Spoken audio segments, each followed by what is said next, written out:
Hey, I'm Jeff from Tabletop Warfare. I'm here speaking to Victoria, who is our third judge for Mini Masters 2026, returning from last year's judging. And how are you, Victoria? Awesome. Thank you. I'm very Well, happy to be judging again. I'm excited. we are very excited to have you back. I tell you what, you lend a fair bit of star power to Mini Masters, so thank you very much for that. Well, that's very nice to hear. Thank you.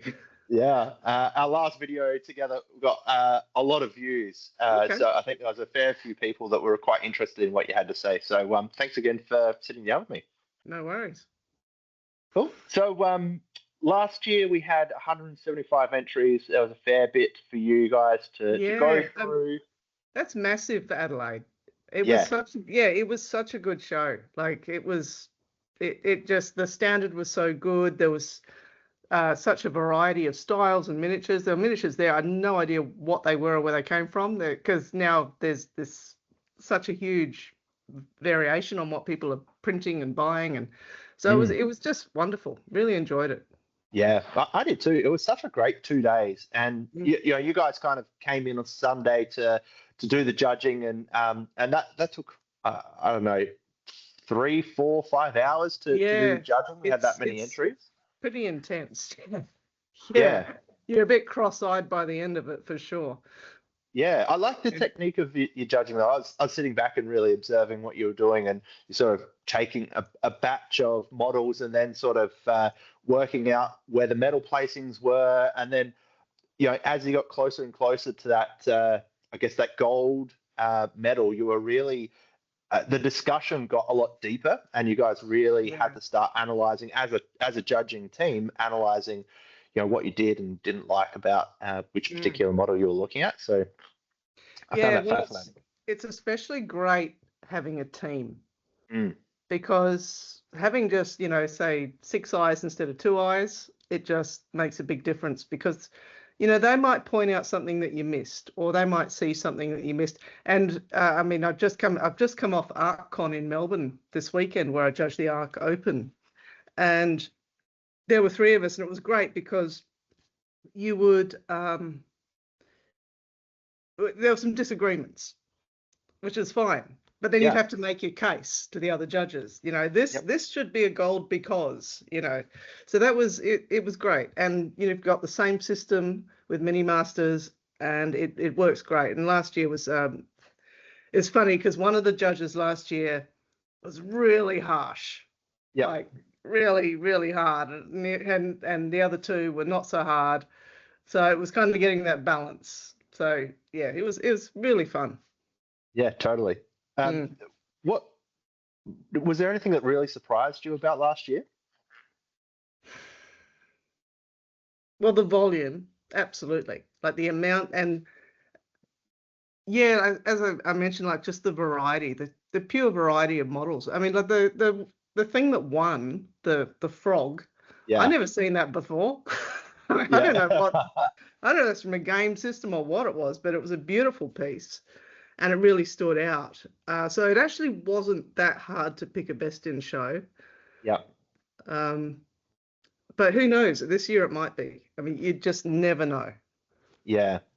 Well, actually, the winner who painted the frog, Matt, Mm. is going to be joining you for judging this year, Oh, that's actually. great. Yes. Yeah, one of the Awesome. things that we think we're going to implement is the previous year's best in show will get an Yeah. invite to do the judging for the next year. So, Mm. yeah, Oh, which that's means, good. uh, you know, they can lend. I think there's probably an element of learning a lot from judging as well. So they kind of get that aspect of it as well the Yeah. next year, the following year. So Yeah. You learn a lot from competing, and I guess you learn a lot from judging too. But, for me, coming through the competitions, it wasn't until I actually started entering that I really started to understand how to win. yep, Because you would not, when you're sitting back and you're looking at it online or whatever, you only see the winners. mm, But when you're there and you're entering and you're participating, you see the stuff that doesn't win. And that kind of puts it all in perspective, and you start to see and understand what people are looking out for. Yeah. So it's a great experience either way. Yeah. Yeah. Is there anything you're sort of looking out for this year that you got your particular eye Well, on? so potential entrants, listen up. I've got some tips for you. Um, just coming off of the Arc Open, please paint the back of your model, please, because we would pick up entries and go, oh look, that's amazing. This is brilliant. This is brilliant, and we turn it around and go, damn, because it just, if you don't paint the back of the model, we can't award a gold. Yeah. So please paint the back of your model. That was the biggest one. Look, it's not really about having the smoothest blends or necessarily the neatest paint job and all of that stuff. We're looking very much, I mean, I can't speak for the other judges, but personally, I'll be looking at overall visual impact, from a foot away. So that's going to take into color choices, composition, the way it's framed, if there's more than one model, how they're interacting with each other. So there's a lot that goes into it, and then I'll drill down into, is the back painted, or is, that kind of thing. And also, please, please, please clean your mold lines. There were so many entries at the Arc Open where beautiful paintwork, and then you'd see like a mold line or a join line that hadn't been cleaned properly, and you're just like, yeah, again, damn it.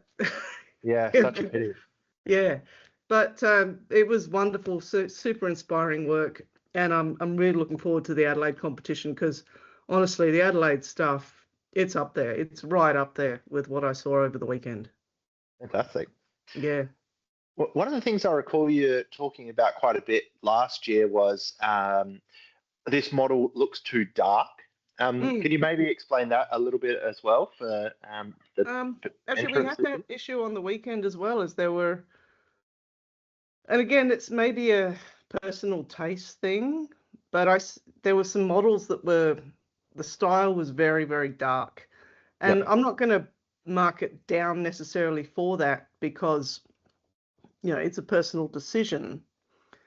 But if there's nothing there that sort of pops, if everything's sort of dull and dark, we at least we need to have a focal point. Like if it's dull and dark and yet you've got some OSL on the face or something like that, and that draws your eye, well then that's fine. That's a decision. But if I look at a model and I instantly go, that's a black undercoat, that's maybe not so great. But again, there's lots of styles, and some styles are very dark with extremely subtle texturing and highlighting and so on. And that's okay. I mean, I'm not necessarily going to mark it down if it's dark and good, but it's just something to be careful of. Everything doesn't just get too dark and muddy, because I have seen that quite a bit. Yeah, interesting. Yeah. You were talking a bit about styles just before. One of the things that really the Kang, one of the fellow judges, mentioned when I spoke to him last week, he mentioned looking at traditional art and art in general in terms of painting and statues and that sort of thing, to find inspiration for doing something different. Have you been noticing anything like that that's really been standing out to you recently? Well, maybe not so much, but there was one entry at the Arc Open. It was a Trench Crusade piece, and it had it's a large figure with a background. And at first glance, you went, well, it's not very neat. But then you went back to it, and it was almost like an old master's painting, because you had the colors kind of bleeding from the figure into the floor and into the background, and it actually was really, really beautiful. And personally for me, now when I was entering the demons back in the day, Like I had quite I guess, an expressive painting style. I had no interest in smooth blends. When it all went to smooth blends, I lost interest. I just went, I can't compete with that, and it doesn't excite me. Yep. I liked the paint work. I didn't care if I could see the brush strokes, but I liked the expressive, which is, I mean, I'm not likening myself to Rembrandt, but it's that style of painting Mm. where it's you do see the brush strokes. There is dramatic lighting, and you're sort of bringing out the character and the texture, but it's not about super smooth blends that look like a computer did it, and that's fine. That's a legitimate style. Mm. But for me personally, that didn't inspire me. So I'd have to have this debate with my fellow judges, but for me, I'm not necessarily going to go, I'm going to award this to the thing with the best blends. I'm going to award this to the thing that incorporates, you know, uh, good color theory, composition, character, narrative, mood, sort of more theatrical elements, I guess. Yeah, which goes to your background in Yeah, theatre. absolutely. I guess so. Yeah. Yeah, Yeah. yeah, fantastic. Mm. Has there been anything you've seen sort of over the last year that you've sort of that's new that's sort of really excited you about the hobby? Oh, I mean, it's an incredibly creative space at the moment. It's with the technological advances of the 3D printing and the digital files and all of that. I mean, it's given so many tiny indie people a platform to be able to Mm. share their work. So that, I mean, again, that's why you see so many really obscure models in the competitions these days. It Yep. used to be like back when I was doing the demons. I mean, I knew every part of every model that was on that in that competition. But these days, you're like, wow, I've never seen that. That's cool. I have no idea what it's meant to be, but it's cool. Um, Yeah, cool. so there's all that um, really really wonderful sort of creativity that's getting seen now that wasn't necessarily being seen before. Um, and yeah, if you look at some of the stuff that won the Demons recently,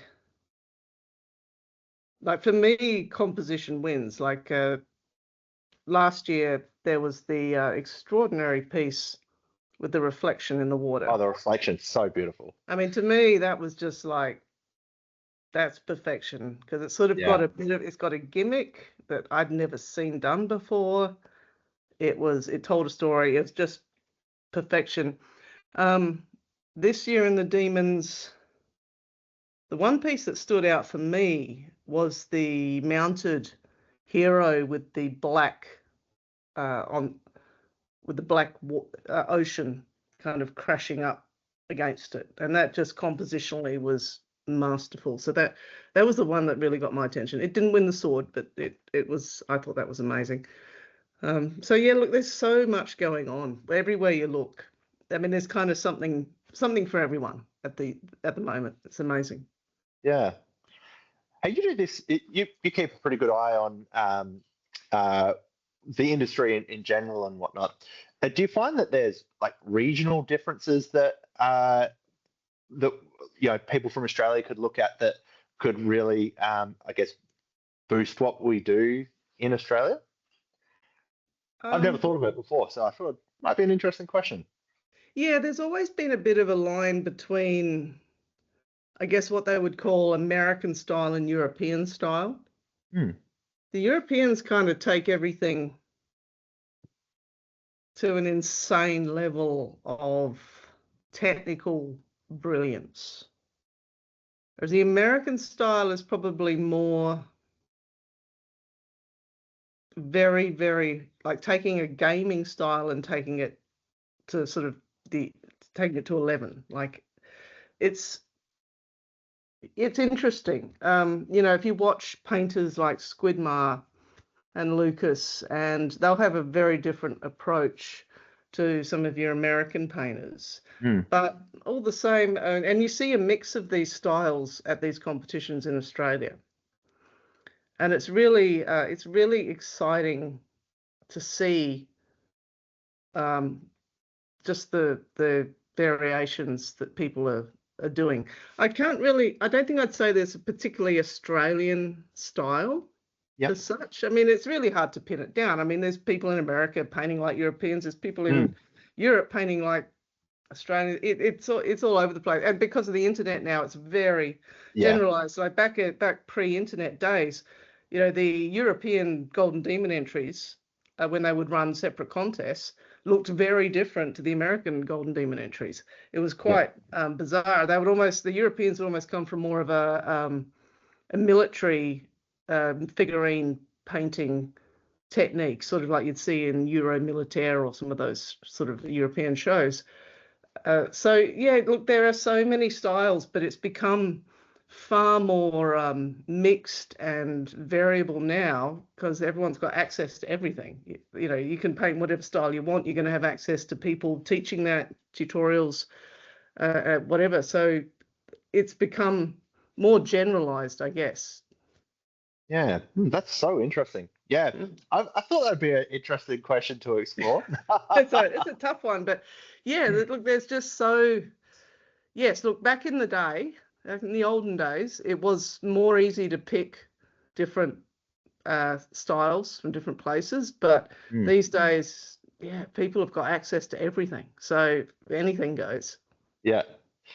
So, is there anything you're particularly working on at the moment that you're sort of excited about?